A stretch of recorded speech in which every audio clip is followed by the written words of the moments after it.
Imagine for a second that you are an archaeologist. Okay, sounds fun. Right. So you've just discovered this sealed, dust-covered tomb, and every record, literally every historical text says this space has been completely untouched for thousands of years. Okay, I'm with you. So you pry open the heavy stone door, you step inside, shine your flashlight into the gloom, and right there, sitting on the ancient stone floor, is a modern smartphone. Oh, wow. Yeah, it would completely break your brain. Exactly. It makes zero sense. Right. It's a massive anachronism, just a glaring contradiction that demands an explanation because it completely violates the fundamental timeline of that physical space. It's a puzzle that just grabs you and won't let go. And that exact feeling, that jarring historical contradiction, is what we are unpacking in today's deep dive. It is such a wild topic. Okay. It really is.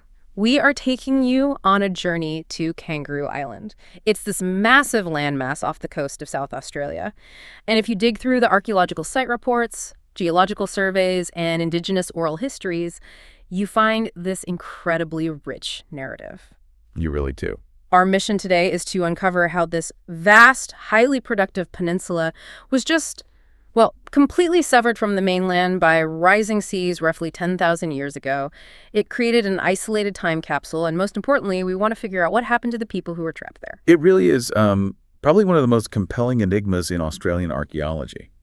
But to truly understand the scale of this mystery, you have to look at the first moments of European contact. That kind of sets up the whole paradox. Right, yeah. Let's set the scene for that. So the year is 1802. Two different European explorers, Matthew Flinders from Britain and Nicolas Baudin from France, arrive independently on the shores of Kangaroo Island. Which is wild timing in itself. Oh, totally. But they drop anchor expecting to find, who knows what. But what they actually find is an island entirely devoid of humans. Literally empty. Right. There's no smoke on the horizon, no clearings in the dense brush, and no local wildlife. It's completely naive. That is such a crucial detail, actually. The explorers wrote in their journals that the kangaroos and the seals were so tame, they resembled flocks of sheep. Like you could just walk right up and pet them. Exactly. You could walk right up to them. They showed absolutely no fear of humans, which tells us biologically that these animals hadn't experienced human hunting pressure in a very, very long time. Wow. Yeah. For all intents and purposes, it was an island of extraordinary ecological solitude. So if you are Flinders or Baudin, you're thinking, okay, case closed, untouched wilderness. But here is where we find the smartphone in the tomb, so to speak. Right, the twist. Yeah. Fast forward a century to 1903 and then later into the 1930s, archaeologists start digging around the island's inland lagoons and they discover something impossible. Underneath the dirt, the island is absolutely littered with human artifacts. Is covered in them. We are talking thousands and thousands of massive, heavily weathered stone tools. We should clarify, it wasn't just like a few lost items dropped by a passing boat. They found clear, undeniable evidence of extensive long-term human occupation. Campsites, complex processing areas, the works. Which makes zero sense. How do those tools get there if the island was completely empty and the animals didn't even know what human was? Well, to solve it, you have to completely rethink your map of the world. You have to rewind the clock to the last glacial maximum, roughly 21,000 years ago. I'm going way back. Right. So the Earth was in the grip of an ice age. Because so much of the planet's water was locked up in massive ice sheets at the poles, global sea levels were radically different. They were about 120 to 130 meters lower than they are today. Wait, 130 meters? That is a staggering drop. It's massive. I mean, that's like a 40-story building just vanishing from the coastline. It completely altered the geography. So 21,000 years ago, Kangaroo Island wasn't an island at all. It was an elevated highland plateau. Think of it as a massive promontory connected to the Australian mainland by this vast coastal plain, positioned right near the ancestral mouth of the Murray River. Okay, I can picture that. Yeah, and in an otherwise harsh, arid Ice Age landscape, this plateau was a well-watered, highly productive ecological refuge. And people found it. Aboriginal hunter-gatherers, basically family groups from the mainland, moved into this area and thrived. And they left behind that first layer of evidence we mentioned, the Kartan industry. Yes, exactly, the Kartan lithic industry. This is what those early archaeologists stumbled upon. It's a toolkit characterized by heavy hammerstones and massive quartzite pebble choppers. Now, when you say massive, put that into perspective for us. We aren't talking about delicate little arrowheads here, are we? Oh, not at all. The average weight of these Kartan tools is about 900 grams. Yeah, that is nearly 2 pounds of solid rock per tool. You would need serious physical strength just to wield them effectively. No kidding. And some of the most fascinating pieces found were these large, wasted axes. They had a groove or a waist chipped right into the middle so they could be bound to a sturdy handle. 2-pound stone axes? I mean, what are you even doing with something that heavy? You're doing heavy-duty processing, you are butchering large, tough Ice Age game, and you are working dense timber. What's incredible is that these wasted axes on Kangaroo Island closely resemble artifacts dating back 50,000 years found as far away as New Guinea. Wait, really? New Guinea? Yeah, it tells us this was a highly established ancient technological tradition that worked perfectly for their environment. But of course, the Ice Age didn't last forever. The glaciers eventually began to melt, and if you are living on that peninsula, the very ground beneath your feet is about to disappear. Right. But 10,000 years ago, the post-glacial warming hit a tipping point. The ocean didn't just creep up incrementally, it surged.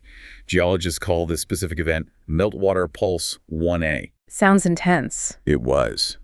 In this region, the sea rose at a rate of up to 16 millimeters a year, causing a massive marine transgression. See, 16 millimeters a year might not sound like a tidal wave to us now, but imagine you are living there. Over a single human generation, you are watching the coastline actively retreat. You are watching the ocean swallow the valleys where you literally used to hunt. And critically, the rising ocean flooded a deep, 14-kilometer-wide trough known as the Backstairs Passage. This completely severed the highland plateau from the Fleurieu Peninsula on the mainland. So the land bridge is just gone. Gone. The terrestrial connection was erased. The people who were living there were suddenly trapped on a newly formed island of about 4,400 square kilometers. And the rising water didn't just trap them physically, it stole the very foundation of their technology. It really did. Because when you dig into the limestone floor of a site on the island called the Seton Rock Shelter, you hit a layer that completely flips the script on how these people lived. It's a dramatic, forced adaptation. Think back to those massive 2-pound Kartan quartzite tools. The raw material for those tools came from specific quartzite pebble beaches on the Pleistocene coastline. Oh, I see where this is going. Right. As the sea levels rose, those beaches were drowned deep underwater. The trapped inhabitants completely lost access to the heavy-duty stone they had relied on for generations. So what do you do when your primary resource literally vanishes? You have to pivot. The archaeological record at Seton Rock Shelter shows a sudden, drastic shift to what's called the Seton industry. It's a total survival pivot. Yeah. Because they couldn't get quartzite, they started using local quartz and flint. And the change in the physical tools is mind-blowing. The average weight of a tool plummeted from 900 grams down to just 9 grams. It's an almost total technological inversion. We see the emergence of a micro-tool industry. They're carefully flaking tiny quartz scrapers. They are manufacturing delicate bone points. I was trying to picture the reality of this. It's like, imagine a master mechanic who works on massive diesel trucks, Right. right? Suddenly, you take away their heavy hydraulic lifts and massive steel wrenches, and you hand them a pair of tweezers and a magnifying glass and say, okay, rebuild this engine. That is a great analogy. It's a complete rewiring of how you interact with your environment. But how do you actually survive with a 9-gram tool? I mean, you can't exactly bludgeon a kangaroo with a piece of quartz the size of a coin. You really can't. You have to change everything. You have to half those tiny flakes onto spears with resin to make lacerating weapons rather than blunt force weapons. Right, that makes sense. And those bone points you mentioned, they were likely used to meticulously pierce and prepare animal skins. Because as the ocean surrounded them, the climate on the island shifted, bringing much cooler, harsher winters. And their diet had to shift too, right? Because the landscape itself was shrinking. Drastically. During the Ice Age, they were hunting open country animals like the red kangaroo. But as the island shrank, the climate grew wetter, and those open grasslands were quickly swallowed up by dense, encroaching eucalyptus scrub. So they had to look elsewhere for food. Exactly. So they shifted their focus to the new coastline. They heavily targeted marine resources, even learning to hunt sea lions. which takes immense skill. So here's the big question. You have a population trapped by rising seas, forced to abandon their ancestral tools, hunting completely different animals in an overgrown landscape. Is this an incredibly resilient, thriving society adapting brilliantly, or is this a desperate, stranded population slowly running out of options? Well, that exact question is the bleeding edge of what we call the Great Extinction debate in Australian archaeology. Did this trapped population slowly, tragically die out in isolation? Or did people from the mainland continue to cross the water and visit them? Let's look at the grim version first. The relict population collapse model, which was proposed by archaeologists like Lampert and Walsher. If you run the numbers on an evaporating island, it doesn't look good. It really doesn't. This model suggests that when the Backstairs Passage flooded, a relatively small population, maybe 150 to 500 people, was stranded. For a few thousand years, they survived using those small Seton tools. But around 4,000 years ago, the climate threw another devastating curveball. What happened? A severe Holocene arid maximum. The climate became incredibly dry. The island's freshwater lagoons, which they desperately relied on, began to evaporate. And, 150 to 500 people is right on the edge of what biologists call a minimum viable population. You need enough genetic diversity to avoid inbreeding and enough able-bodied people to hunt, gather, and just survive when a drought hits. If your water dries up, mathematically, that population is going to crash. Exactly. The carrying capacity of the island just plummeted. Pushed below that critical demographic threshold for survival, the theory argues they simply died out. But how do we know they were totally isolated? Like, couldn't people from the mainland just paddle over? It's a good question. But the evidence points to two things that scream total isolation. First, dingoes. Ah, yes, the dingoes. The dingo was introduced to mainland Australia by maritime traders roughly 4,000 to 5,000 years ago. They quickly became integrated into Aboriginal life and were traded all over the continent. But on Kangaroo Island, 0 dingo bones have ever been found. Not one. Which is a very powerful indicator. If anyone from the mainland had been crossing over in the last 4,000 years, they almost certainly would have brought dingoes with them because they were highly valued hunting companions. Let me push back on that for a second, though. Is the absence of bones really enough to declare a population extinct? Couldn't the bones just have degraded in the acidic soil over thousands of years? Or, I don't know, maybe mainlanders visited, but they just didn't bring their dogs on small boats. The fair point, and taphonomy, which is how bones decay, is always a factor. But we find plenty of other fragile bones, like bird and fish bones, from that exact same era. Ah, okay. That changes things. Yeah, the complete absence of an apex predator like the dingo, which usually leaves a huge footprint on an ecosystem, is highly suspicious. But, like you said, the dingoes aren't the only clue. The second piece of evidence is environmental. Right, the fire stick farming. This absolutely blew my mind. When you take pollen cores from the mud in the island's swamps, you see a very clear layer of charcoal running through the soil for thousands of years. This represents Aboriginal fire stick farming. And for those who might not know, fire stick farming is the practice of intentional controlled burning. Indigenous Australians used it to clear dense underbrush, which prevented massive wildfires. But more importantly, the fresh green shoots that grew back naturally attracted game like kangaroos. It's so smart. It was a highly sophisticated way of managing the landscape. But right around 4,000 years ago, looking at these mud cores, the charcoal just vanishes. The fires stop completely, and the mechanism of what happens next is devastating. Without humans to actively manage the landscape with fire, the pollen record shows that dense, highly flammable eucalyptus scrub immediately takes over the island. It just chokes everything out. Exactly. It choked out the grassy clearings.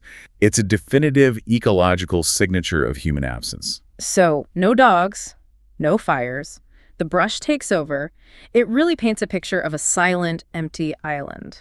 But, as with all good mysteries, there is a counter theory. There always is. The Sea Country Navigators model, championed by Neil Draper, he looks at this same stretch of water and says, wait a minute, the mainland Aboriginal nations had watercraft. They had bark canoes and reed rafts. Right. Draper argues that while the Backstairs Passage is dangerous, it's not uncrossable. He points to excavations at coastal sites on the western edge of the island, places like Rocky River. And there, archaeologists have found radiocarbon dates from human campfires and small quartz tools that are just 350 to 400 years old. Wow. If those radiocarbon dates hold up, it completely shatters the 4,000-year extinction theory. It does. It suggests the island was never a forgotten empty tomb. Instead, Draper argues it functioned as a seasonal hunting ground. It was part of the broader sea country of mainland tribes who would intentionally cross over occasionally to hunt seals and gather resources and then leave. It really asks you to think critically about how we weigh evidence in archaeology. On one hand, you have the total absence of dingoes and firestick farming and, Flinders seeing no smoke in 1802. Right. But on the other hand, you have the physical presence of a 400-year-old campfire. It highlights that a physical barrier like an ocean channel isn't necessarily a wall. Sometimes it's just a very high hurdle. And one new radiocarbon date can literally force us to rewrite a century of established theory. Regardless of whether the island was totally abandoned for 4,000 years or only visited on rare seasonal trips, one thing is absolutely clear. The Aboriginal people living on the mainland never forgot it existed. No, they do. You can still see the island on the horizon from the mainland coast, and this is where the physical archaeology bleeds into deep cultural memory. The mainland nations, specifically the Karta, the Ngarrindjeri, and the Wurundjeri, maintained a profound relationship with that landmass. But over thousands of years, as the waters rose, their view of it fundamentally changed. They called it Karta Pintinga. What does that actually translate to? It means the island of the dead. According to their deep oral traditions, the great creator ancestor, Ngurunderi, traveled down the Murray River, crossed the water to Kangaroo Island, and then ascended into the Milky Way. Oh, wow. That's beautiful. It is. The island became this deeply sacred mythological place.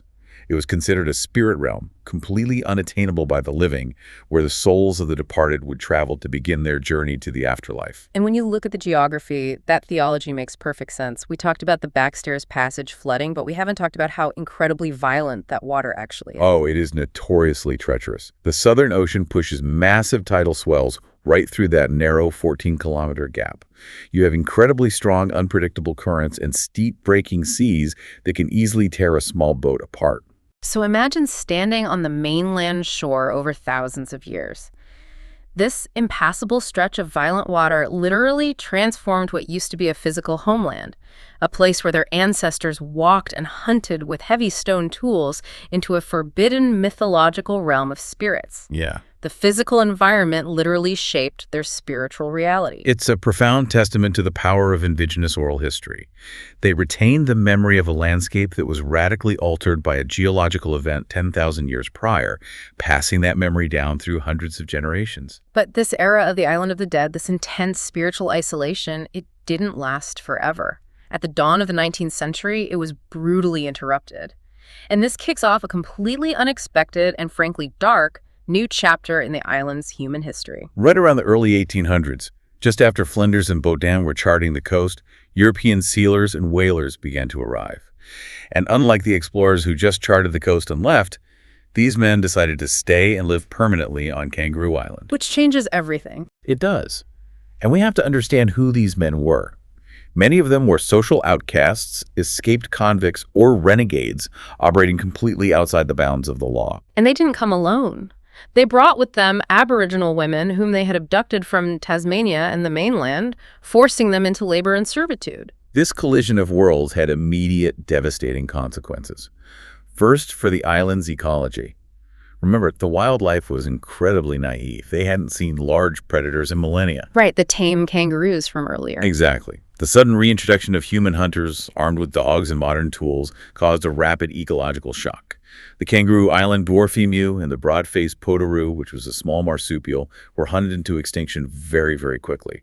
It was an environmental wipeout. It's incredibly tragic. But if you look at the archaeological camps from this specific era, amidst all this violence and ecological destruction, something highly unusual was happening culturally. Archaeologists refer to the society that formed on Kangaroo Island in the 19th century as a creolized society. Creolization is a fascinating concept. In an archaeological context, it happens when indigenous and adopted cultural elements are forced together under immense pressure. They blend to form an entirely new hybrid culture that is distinct from its parent cultures. It's born entirely out of the brutal necessity to survive. The evidence for this blew me away. At a sealer skinning camp at a place called Bales Bay, archaeologists excavated the area and found this wild mix of artifacts that really shouldn't belong together. Such an interesting sight. They found traditional Aboriginal stone tools lying right next to pieces of European glass bottles. But the glass bottles weren't just broken, they had been expertly chipped and flaked into hide-scraping tools. The Aboriginal women were applying their ancient traditional knowledge of stone knapping, which is the way you strike a rock, to create a sharp edge to completely alien industrial materials like glass. Because glass fractures, similarly to flint or quartz, they adapted their thousands of years of knowledge to the new material instantly. But the artifact that truly stopped me in my tracks, the ultimate symbol of this creolized society, is a piece of a telegraph insulator. Oh, that piece is incredible. Think about this. It dates to 1876, when the telegraph line finally reached the island to connect a lighthouse. Archaeologists found a ceramic piece of this European communication technology. An Aboriginal woman had taken this white ceramic insulator, expertly flaked it down to a sharp edge, and then bound it to a wooden handle using traditional plant resin. Amazing. She turned a piece of 19th century telegraph infrastructure into an ancient, traditional woodworking adze. It is brilliant. That single object perfectly encapsulates the complexity of this era. Because if you find that object in the dirt, how do you categorize it? Right. Do you label it European because the raw material is a mass-produced ceramic telegraph part? Or do you label it Aboriginal because the resin, the hafting, and the specific knapping technique are ancient indigenous practices? You can't separate them. It's both, and it's neither. Precisely. It completely resists those binary categories. It represents a fluid, blended identity. It's physical proof of immense human resilience. The refusal to simply let a culture die out, but instead to creatively adapt it to whatever materials the environment throws at you. It is an unbelievable journey if you step back and look at the whole timeline we've walked through today. We started with the Pleistocene Peninsula connected to the mainland, where people thrived using massive 2-pound stone choppers to break down heavy timber and ice age game. Then a rapidly changing climate and surging sea levels flooded the land. It trapped them, forcing a radical adaptation to a micro-tool industry using tiny pieces of quartz just to survive a shrinking, changing ecosystem. Then, depending on how you weigh the absence of dingoes against the presence of a campfire, they either tragically collapsed into extinction or retreated, leaving the island to become a sacred mythological island of the dead, separated by deadly ocean currents. Only for the island to be violently repopulated thousands of years later by a creolized community of European outcasts and abducted Aboriginal women, who survived by turning 19th century telegraph glass into ancient woodworking tools. It's a lot to take in. It is. When you connect all these phases to the bigger picture, the story of Kangaroo Island is ultimately a masterclass in human response. It shows us how deeply we are shaped by the terrifying power of a changing climate and the extreme pressures of isolated environments. And it leaves us with something really important to think about regarding our own future. Think about where you live right now. We started this deep dive by imagining a modern smartphone sitting inside an ancient sealed tomb. Today, we're watching global sea levels slowly rise once again. We certainly are. It makes you wonder, if rising waters 10,000 years ago could entirely erase a thriving human culture from the Kangaroo Island Peninsula, turning a bustling homeland into a mythical, forbidden realm of the dead. What contemporary coastal cities, what bustling islands and vibrant cultures today might become the myths, the lost islands, and the sealed tombs of our own future?